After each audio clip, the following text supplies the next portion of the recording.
All right, so we've written a beautiful first email. It's personalized, it's benefits driven, and it's got a great call to action. We hit send, we wait, they never reply. The prospect never gets back to us. We wait another day and they never get back to us. We wait another day and they never get back to us. Oh no, what do we do? Do we mess up? Did we do something wrong? Not really. Don't worry about it. When we looked at the funnel stats earlier in the sales process, remember only about 5% of all the people you ever email are going to get back to you. And it's nothing against you. It's nothing you messed up. It's just the game we're playing here. It's okay. Don't worry about it. One way that you can increase the reply rates is actually by emailing them again, following up on your initial email.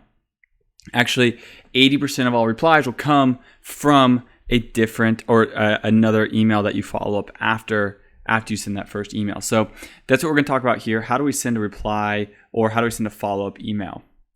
So when we look at that,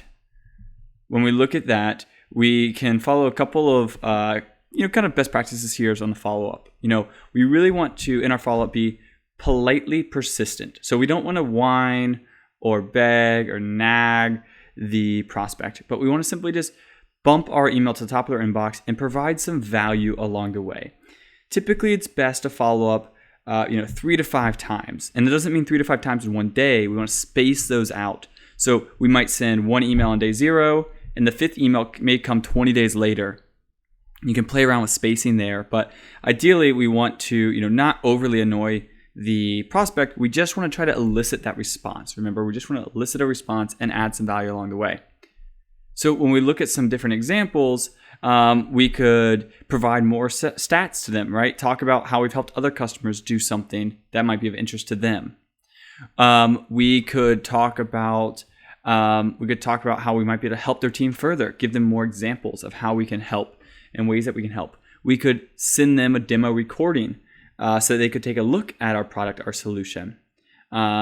There's different ways that we can start to add value here, but the goal is on these replies, probably shorter and sweeter than the initial email, and leave the call to actions, remember, simple and easy to act on.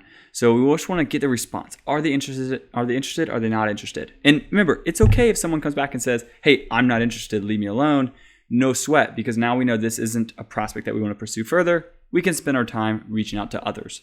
So don't worry too much about if your emails don't get responses right away. You're always going to have to follow up on these emails. And in these follow-ups, keep them short and sweet, add value whenever you can, and make it easy for the prospect to take action.